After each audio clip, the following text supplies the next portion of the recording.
You think my generation is an eye roll? Let me let out a little secret about the younger generations. No one wants to hire you. Your sense of entitlement is legendary, and, with notable exceptions, your attention span and worth ethic suck. Here's a story you never stop hearing around Hollywood. Unqualified little shit who has been here all of 6 months doesn't understand why he's not a producer yet.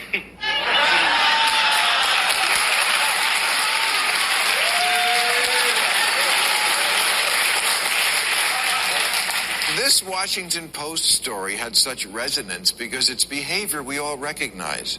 There is a war going on within the millennial generation. I know because I'm friends with the good ones. But the crybabies, unfortunately, are still winning. They complain they haven't taken over yet.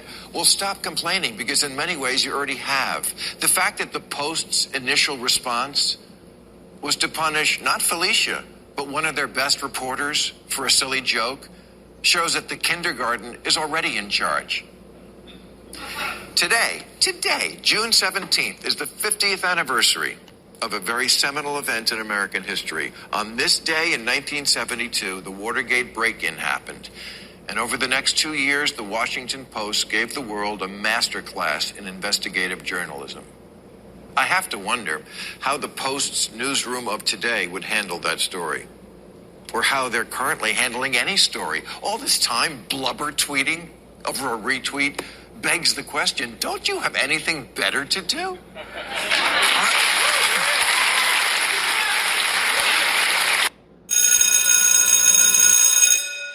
Good morning. It's Monday, Medal of Honor Monday, August the 28th, and this is The True Conservative. Welcome to all the butchers, bakers, and candlestick makers out there. I'm Ron, your host, and the only true conservative in the United States today. So today, after the Serenity prayer and the patriotic song of the day, we will have Maria-Bartiromo, Rules for Retrogrades, No Free Lunch, The Rape of the Mind, Bishop-Barron, Medal of Honor, Newsmax, Sebastien-Gorka, and loeren-boebert. All that and more when I get back.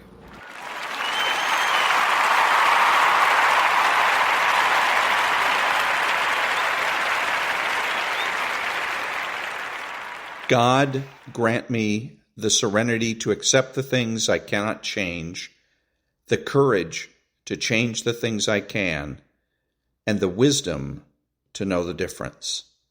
Amen.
Thank you. And now there's no free lunch. 250 Economic Truths by David-Bahnsen.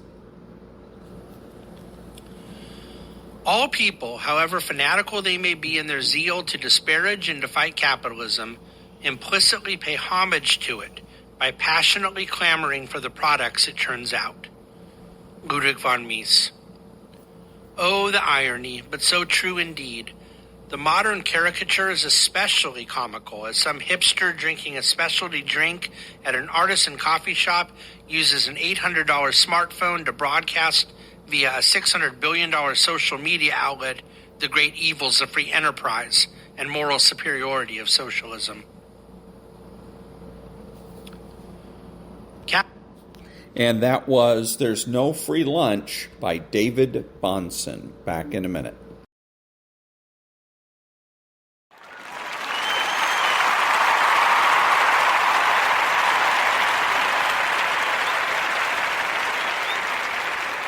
Thank you. What are the true conservative suggested federal political priorities? Number 1, recognize that the government has no rights. 2, defund Planned Parenthood. 3, replace the Affordable Care Act. 4, institute zero-based budgeting. 5, prohibit collective bargaining for all public employees. 6, assign criminal and civil liabilities to all government regulators. 7, immediately repeal the Patriot Act. 8, immediately repeal all emergency dictator laws. 9, reinstate writs of outlawry. 10, use taxpayer funds to sponsor recalls, ballot initiatives, and referendums. 11, create a flexible minimum wage. 12, means test health care. 13, immediately and permanently prohibit investment banking by any office holder. And 14, make nuclear, chemical, and biological weapons obsolete. Back in a minute.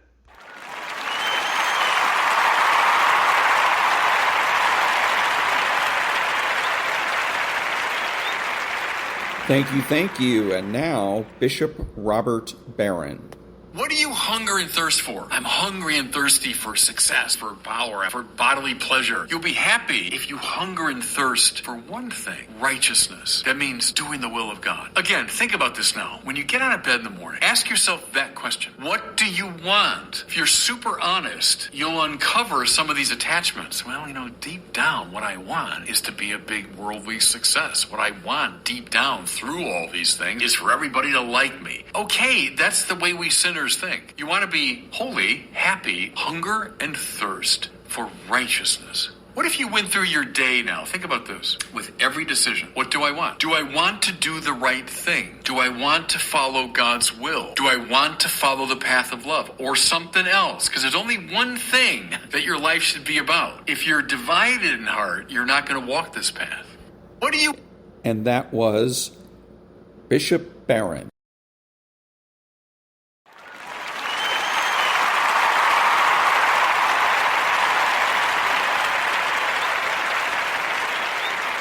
Thank you. And now from Maria-Bartiromo. We're suing you.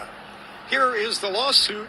Take a look. I quote from it now when I say, for years, Kia and Hyundai chose to forego often simple industry-standard anti-theft technologies in many of their cars.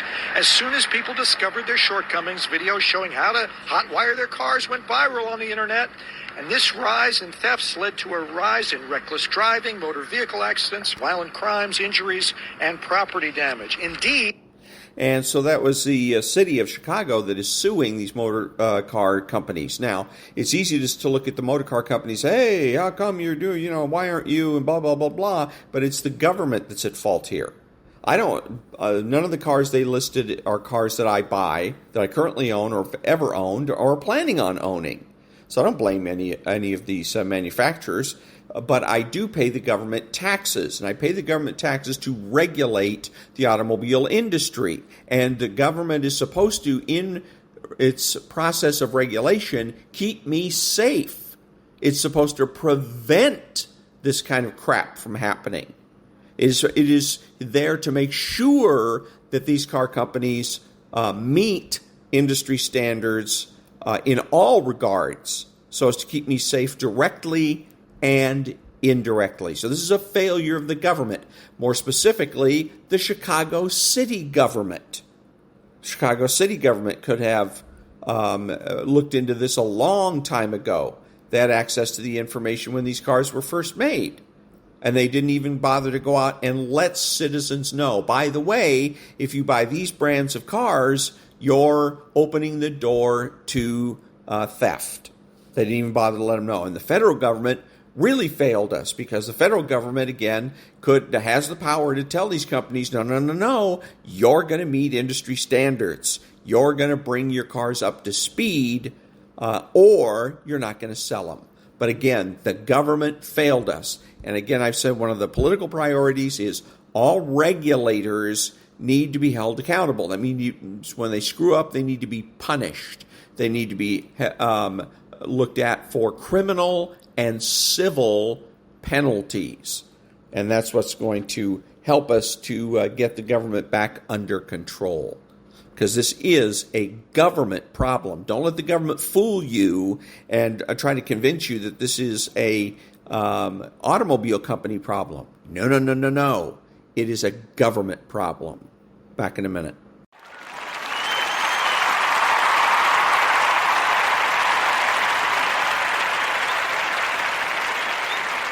Thank you. And now, the rape of the mind. Guilty.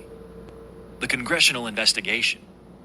Let me first state that I firmly believe the right of the Congress to investigate and to propose legislation on the basis of such investigation is one of the most important of our democratic safeguards. But like any other human institution, the congressional right to investigate can be abused and misused.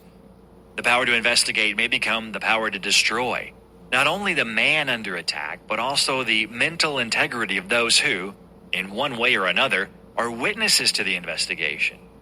In a subtle way, the current wave of congressional investigations may have a coercive effect on our citizenry. Some dictatorial personalities are obsessed with a morbid need to investigate, and congressional investigations are made to order for them. Everybody who does not agree with them, who does not bow low and submit, is suspect and is subjected to a flow of vilification and vituperation.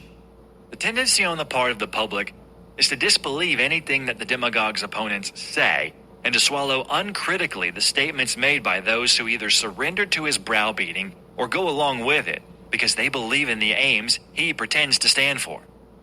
Psychologically, it is important to understand that the simple fact of being interviewed and investigated has a coercive influence. As soon as man is under cross-examination, he may become paralyzed by the procedure and find himself confessing to deeds he never did. In a country where the urge to investigate spreads, suspicion and insecurity grow. Everybody becomes infected with the feelings of the omnipotence of the inquisitor. Wiretapping, for instance, has the same power. It is grasping the secrets of others. In psychological circles, a good deal of attention is now being given to the impact of interviews and interrogations on people. The psychological interviewer himself must be aware of the various interpersonal processes involved in the kind of communication. If he is not, he will not be able to find out where the truth lies. Instead, he will get answers which are implicit in his own questions, answers which may have little relation to the real truth. This does not happen only in cases where both the interviewer and the man he is interviewing show bad faith. It can happen despite their best intentions, for everybody brings to an interview the sum total of all his earlier interpersonal relationships. In the initial verbal trial and error, during what we would call the smelling out period, each party mobilizes himself to find out what the other party expects and where his weaknesses are, and at the same time tries to hide his own weaknesses and emphasize his own strengths. The man in the street who is suddenly interviewed tends to give the answer he thinks his questioner expects. Every conversation, every verbal relationship repeats, at least to some degree, the pattern of the early verbal relationships between the child and its parents. To a man or woman under investigation, the interrogator becomes the parent, good or bad, an object of suspicion or of submission.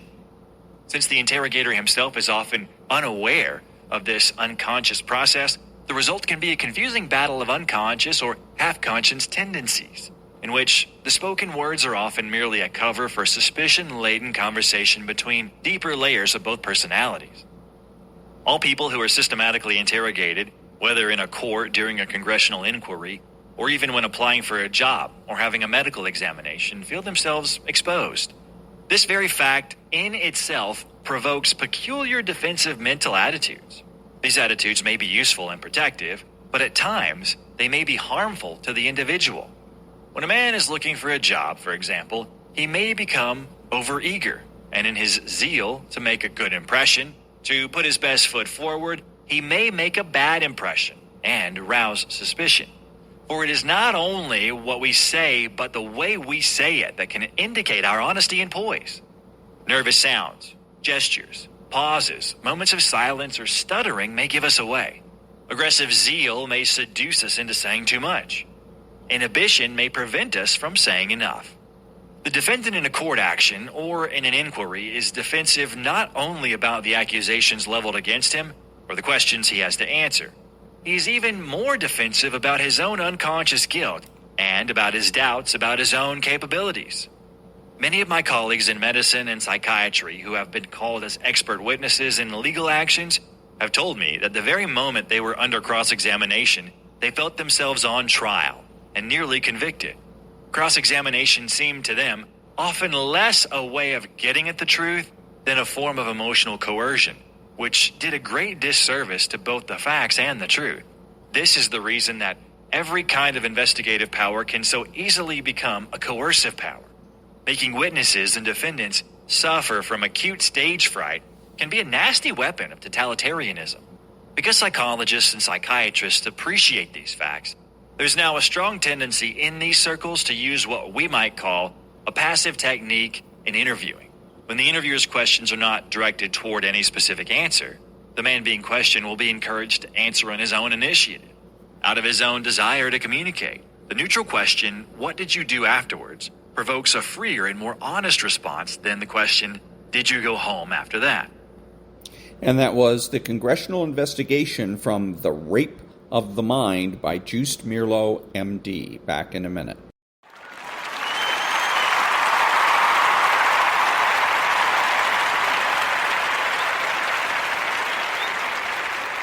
Thank you. And now Rob Schmidt, 7 minutes of Rob Schmidt from Newsmax about the Biden. Welcome to Rob Schmidt tonight, reporting from Politico and, shockingly, the New York Times, showing how the investigation into Biden's corrupt, unethical, and likely illegal behavior is just as corrupt as the behavior itself.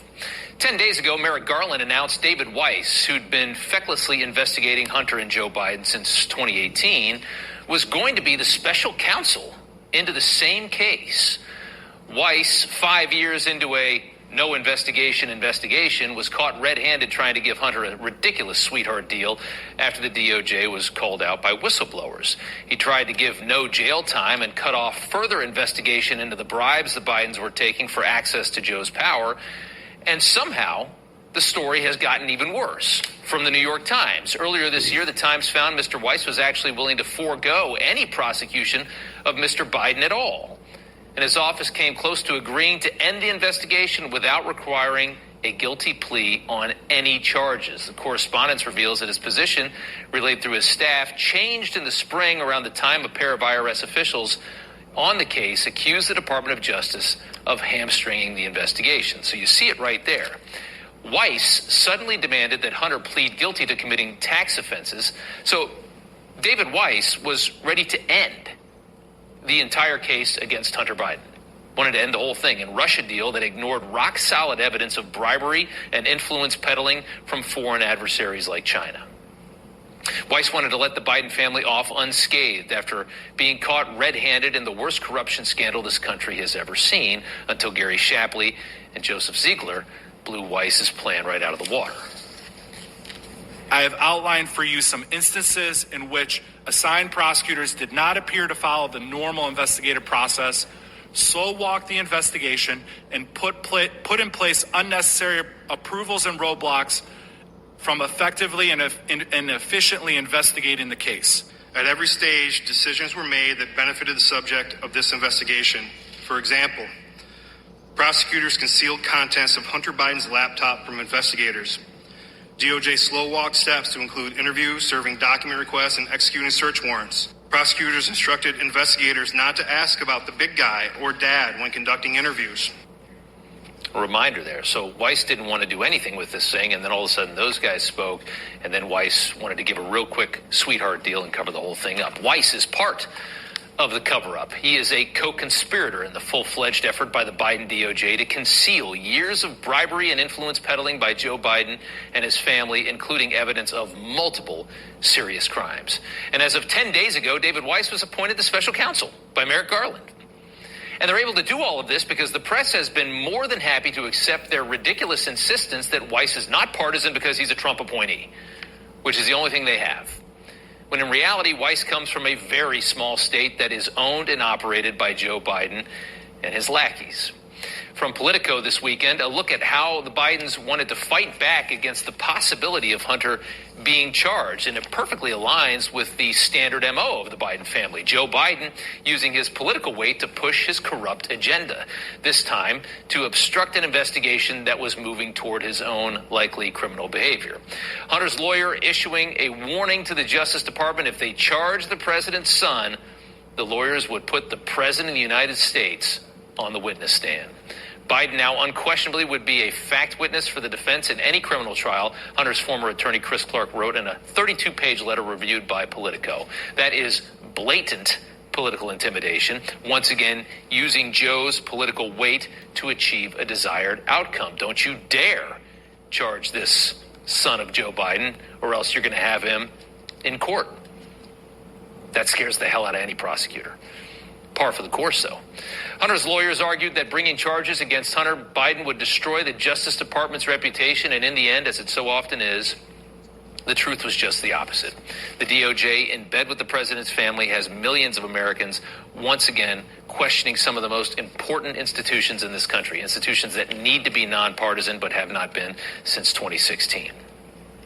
Credit where it is due, as always on this show, to CNN's Jake Tapper, clearly realizing the Biden corruption story is now getting far too big to ignore. Check out this moment. Kessler wrote, Hunter Biden reported nearly $2.4 million in income in 2017 and $2.2 million in income in 2018, most of which came from Chinese or Ukrainian interests. But this directly goes against what Joe Biden said in the debate in 2020 with Donald Trump. Take a listen. My son has not made money in terms of this thing about what are you talking about? China. What you None of that is president, true. He made a fortune in Ukraine, in China, in Moscow, that is simply and various not other places. True. So it's from two different debates, but I mean, Trump was right. I mean, he did make a fortune from China, and Joe Biden was wrong. I don't know that he was lying about it. He might not have been told by Hunter, but this blind spot is a problem. So he's doing really, really well until the very end, where he says he might not have known about it. Joe Biden might not have known about this. And that's what we're hearing from a lot of the media, that is somehow insisting that there's no evidence that Joe knew anything about this, because they have to say that. Because if Joe knew, he is unelectable. And the truth is, Joe absolutely 100% knew, and Joe is unelectable. There is tons of evidence that Joe Biden has known this whole time that he was instrumental, that this was his plan. Joe Biden was using an alias to forward Hunter emails about Ukraine. We learned that last week while Hunter was making $80,000 a month at Burisma. Burisma's owner told the FBI that he paid Joe Biden personally $5 million, as well as paid $5 million to Hunter also. Hunter's own text message to another family member, angrily reminding her that he has to give his father half his salary. I'd say that's pretty solid evidence. Another text message to a Chinese communist telling him he's sitting next to his father and they want their money. 9 days later, the Chinese communist paid them millions of dollars, laundered through several different shell companies with their names on them to obstruct ever figuring out where the money came from, also known as laundering. And Joe Biden was on the phone during Hunter's deals at least 20 times, according to business partner and former great friend of Hunter Biden, Devin Archer, and was in the room for big deals, according to business partner Tony Bobolinsky. So anybody that says, well, we don't know if Joe knew, Joe absolutely knew. They have to say that because they can't make the incumbent president unelectable to the American people. If they say that, they're crossing a line they're not allowed to cross. But there's just a mountain of evidence sitting there right in front of all of us to see it. So when they say that there's no evidence that Joe knew, laugh. That's what they deserve. Can I ask you a quick question?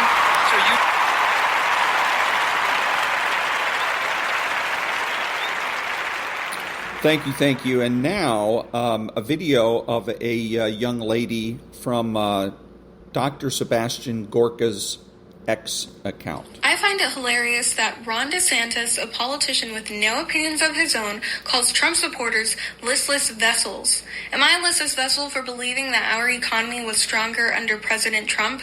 Am I a listless vessel for believing that President Trump is being politically prosecuted? Am I a listless vessel for supporting President Trump ever? I live in Florida, and it's a shame that Ron is running around Iowa and New Hampshire when the people of my state, my family included, voted for him to represent us, not give Lincoln dinner speeches in New Hampshire and kiss babies in Iowa. Come back home, Ron. There's a lot of work to do here in Florida.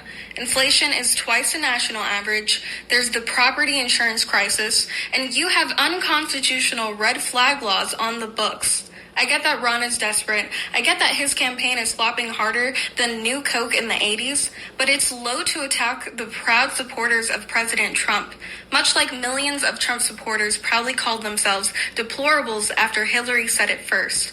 I am proud to call myself a listless vessel. You, Ron, you're something a little different. You're a sinking anchor. And that was from the account of Dr. Sebastien-Gorka.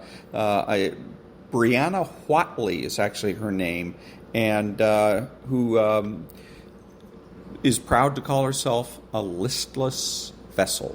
Back in a minute.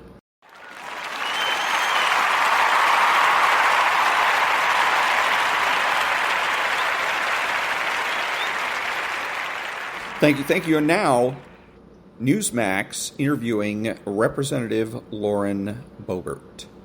All right, now let's bring in Colorado Congresswoman loeren-boebert. Congresswoman, thank you for joining us. You know, Joe Biden now is deciding he's going to go to Maui and he's going to spend 5 hours in and out again 2 weeks after the serious devastation. Yet he seems more concerned about foreign countries than he does Americans. Now, what is it that he knows he's going to win Hawaii anyway, so he doesn't have to waste too much time or money there? I think so. It's really unfortunate, the pattern that we have seen with Joe Biden. Anytime there is a disaster in a certain area, he goes on vacation. He spends his time elsewhere and never addresses the actual problem. This is something that we have seen for 2.5 years now, whether there are train derailments or natural disasters, a wide open southern border due to his policies, or now what we are seeing in Maui. Joe Biden instead went on vacation and spent his time elsewhere rather than addressing the problem and being with the people who are suffering in Maui. Maybe it's political. Maybe he thinks that he doesn't need to gain any electoral votes in Hawaii. But this is a severe devastation, and the people of Maui are suffering. They are being taken advantage of by their own local government, saying that they will be offered $700 for the devastation of their properties. All of this is absurd. And certainly, Eric, you know more than anyone, we should not be tying funding or aid for Maui in with Ukraine. Ukraine has been Joe Biden's number one source of focus his entire administration, and that funding needs to end. We do not have an audit there so far, and we certainly do not need to tie that funding with Americans in. You know, I saw a couple of videos of locals, Hawaiians, people who live in Mauians, whatever they live there, and they say, "Don't come. President Biden, don't come. If this is what you're going to do 2 weeks later," and by the way, you're right. He went on 2 vacations since the devastating wildfires wiped out Maui. He went on 2. They're like, don't come. There's another issue, and if we can put this up, we have a full screen here. We're finding out that the Biden super PAC, which is called Future Forward. Now, the reason why I'm asking you, Congresswoman Boebert, is because you're on House Oversight. Future Forward says it received $3.4 million funding from Future Forward USA Action. Problem is, Future Forward USA Action says they gave the other super PAC $15 million. So one of them is lying and one of them is lying to the IRS, and both of them are tied directly to Joe Biden. Maybe it's something the oversight can continue to look into there as well. Eric, the Oversight Committee has so much to look into with the Biden crime family. We have already been very aggressive and have uncovered many details revolving this Biden crime family business. It does not surprise me that we are seeing this $12 million gap in super PAC. Why would they stop it there when lying to the IRS and trying to cover up millions of dollars that are being funneled to and from the Bidens? Certainly, this is something that I expect Chairman Comer to address in the Oversight Committee. I'm very thrilled with the work that we have been doing, and I know that this is leading to impeachment one way or another. Either we are going to have articles of impeachment come up in committee and go through this process, or, Eric, I will demand an up and down vote on the House floor for impeachment of Joe Biden. We cannot stand to have a compromised president in the White House. Yeah, we've talked about that before, and the weight, I guess Kevin McCarthy's weight, is because he needs to get the full caucus, the Republican caucus, behind the idea of impeachment. It just blows my mind. I'm guessing it blows the mind of everyone watching right now who is a conservative, saying, you mean there are GOP Congress people who would actually vote not to impeach Joe Biden? Why in the world would that be? Eric, that is why I want to bring this to the floor for a straight up and down vote to put everyone on record to see where they are. There is no one in their right mind in the GOP conference that can look at everything that we have uncovered in the Oversight Committee and say that this man should remain in office and should not be impeached. We need to force the issue at hand. If there's anything I've learned in Washington, D.C., is that nothing happens without force. Yeah, and we saw Adam Schiff and Jamie Raskin impeach President Trump. They impeached President Trump twice on nothing. There's a lot more than nothing here. Very quickly, Congresswoman, we now found over the weekend, I think Chairman Comer released these emails that show Hunter Biden said that he was unavailable to go to a meeting because he was joining a meeting to talk about President Biden's impeachment. Now think about that for a second. Hunter Biden was going to be a witness in Joe Biden's impeachment. I mean, how incestuous can these Bidens be? Yes. Well, as far as I see, the DOJ was advised that this would be a total career suicide if they were to pull the trigger on any of these cases. And this is nothing short of corruption. For him to be involved in conversations regarding impeachment is the same as Joe Biden being involved in the phone calls that we saw with Hunter Biden and these shady foreign business deals that he only was put in position for because of his father's position in the United States government. There is nothing that this family does that does not scream of corruption, and that is why we have to have actual accountability. The DOJ, they're not afraid to charge anybody, including President Trump, and we're actually even seeing that they might be afraid to go after Hunter Biden because of repercussions, but they have to be held accountable at every chance that we can. The American people want fairness. They are tired of seeing these incestuous business deals within our foreign government, and it's time that we lay the gauntlet down and show the American people that we're actually doing something on their behalf. And that was Newsmax interviewing Representative Loeren-Boebert. Back in a minute.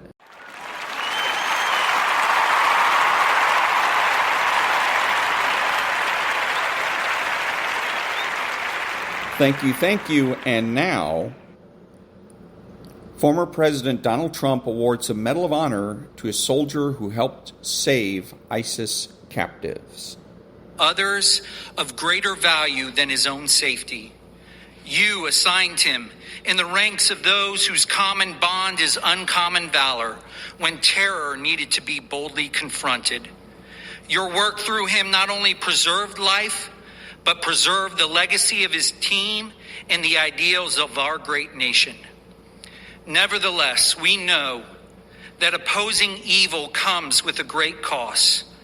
So we pray that the honor of this ceremony and the ministry of your Spirit would comfort the families and the teammates of Master Sergeant Josh Wheeler and Master Sergeant John Dunbar.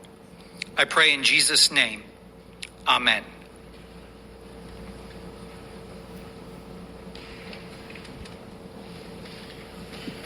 Thank you very much, Chaplain Winton. Really a beautiful job, and thank you for your service.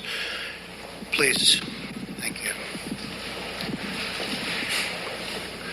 Today it's my privilege to present the Congressional Medal of Honor to a warrior who has devoted the last 2 decades to fighting the forces of terror. Please join me in welcoming today's extraordinary recipient, Sergeant Major Thomas Patrick Payne. Congratulations.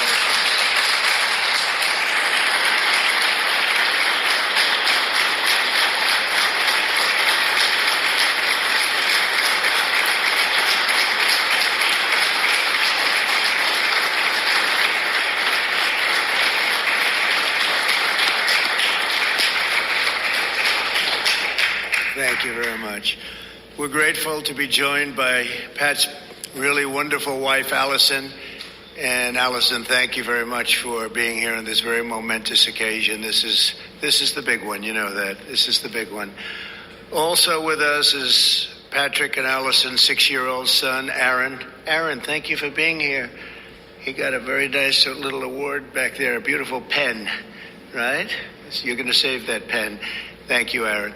I want you to know that your dad is one of the bravest men anywhere in the world. You know that, right? You knew that before. I think you knew that before we knew it. So congratulations to both.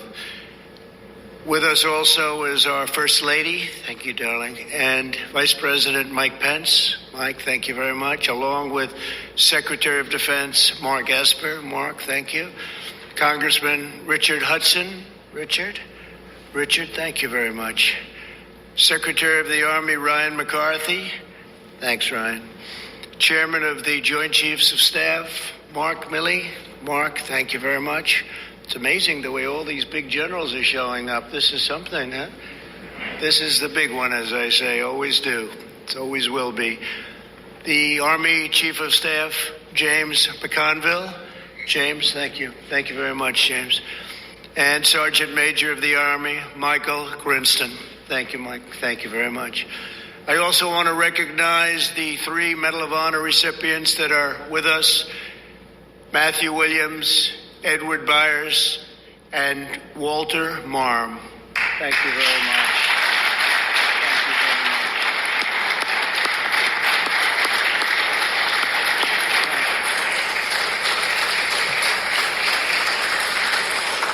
That's great. A lot of brave people are with us today. Pat grew up in a small town in South Carolina. His dad is a police officer. His grandfather served in World War II in Korea, Vietnam. Service to our country really goes through their veins very, very rapidly. Exactly 19 years ago today, on September 11, 2001, news of the attack on our nation's great country. This was just an attack like has never happened to us.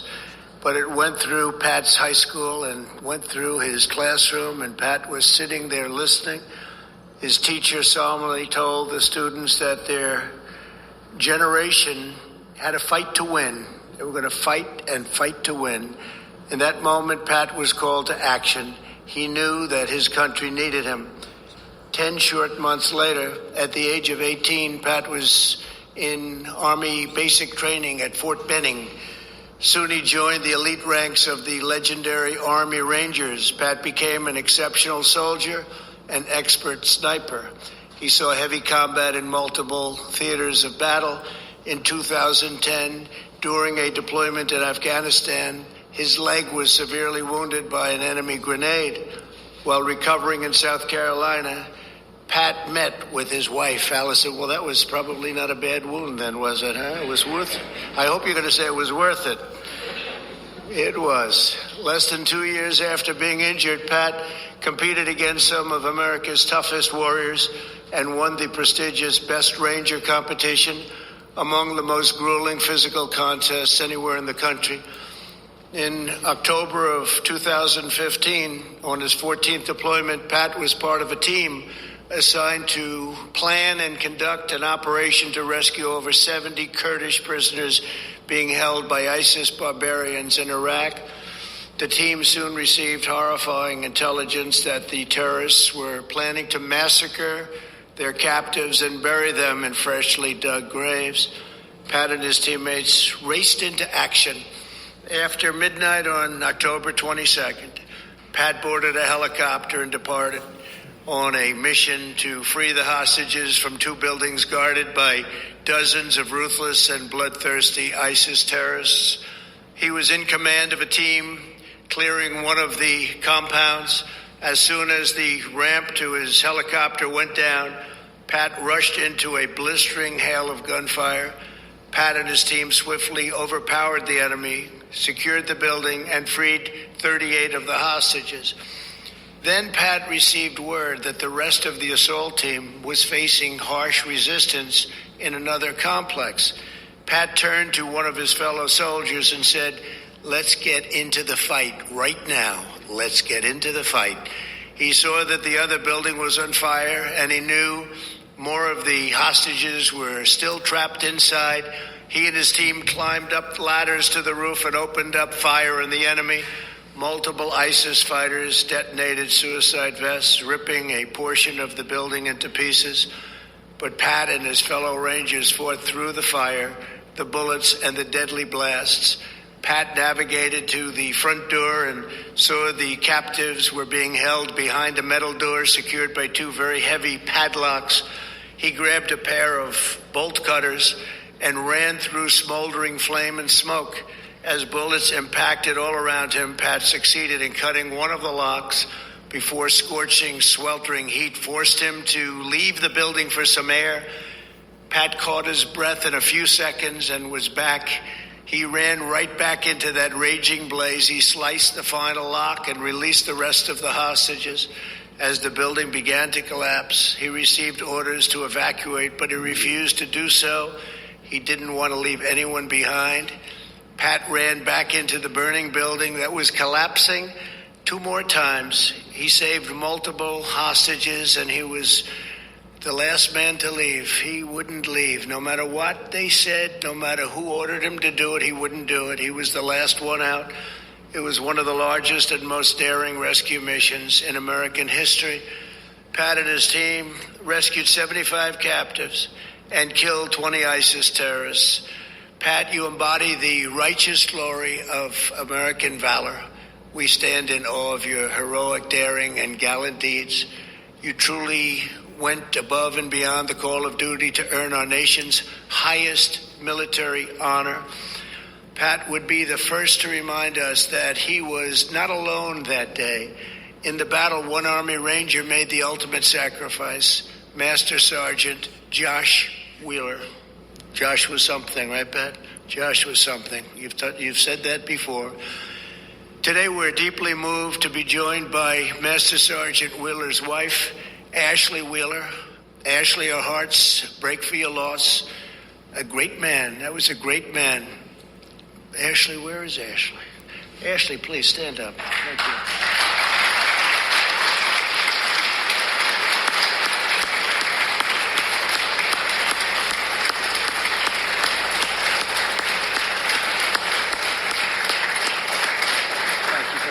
Thank you, Ashley. Our nation endures because fearless warriors like Josh are willing to lay down their lives for our freedom. Our children can grow up in peace because Josh had the courage to face down evil. Our debt to him and to you is everlasting. And again, thank you very much, Ashley. We appreciate it very much. We will honor him forever. You know, that very special group of warriors, men, great men. Pat has said that as soon as our soldiers' boots hit the ground, they are ambassadors of the American way of life. Everywhere they go, the men and women of our armed forces instill our friends with hope, our enemies with dread, and our fellow citizens with unyielding American pride. Over the course of his service, Pat has embarked on an astounding 17 deployments in defense of our nation. General Milley, that's a lot, right? Is that a lot? That's a lot. Okay, I needed that little extra confirmation. That's a lot. He now serves as an instructor at the U.S. Army Special Operations Command, training the next generation of American warriors. Today, he joins the immortal company of our most revered American heroes. Pat, you personify the motto, Rangers lead the way, and you inspire us all. It is now my privilege to present Sergeant Major Thomas Patrick Payne with the Congressional Medal of Honor. I'd like to ask the military aide to come forward and read the citation. Thank you very much.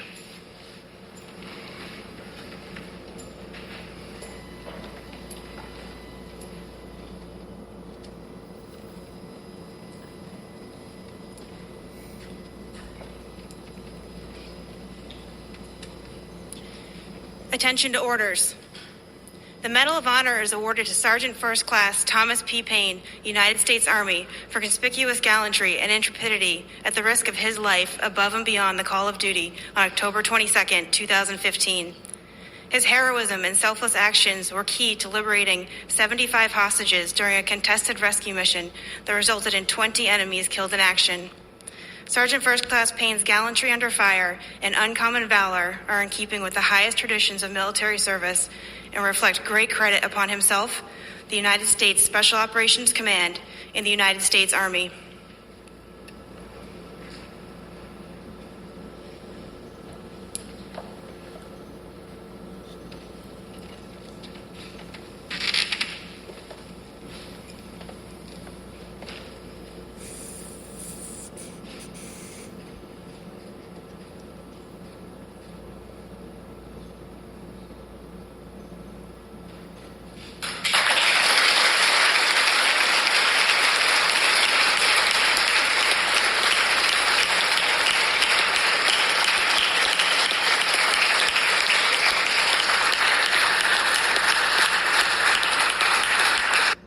And that was former President Donald Trump awarding the Congressional Medal of Honor to the Sergeant Major that helped to save 75 ISIS captives. Back in a minute.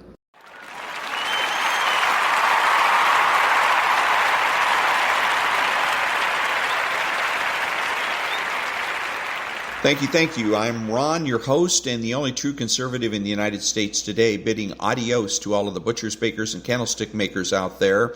And until next time, be honest, be smart, be beautiful, and remember that the left has no authority, no power, and they can't win.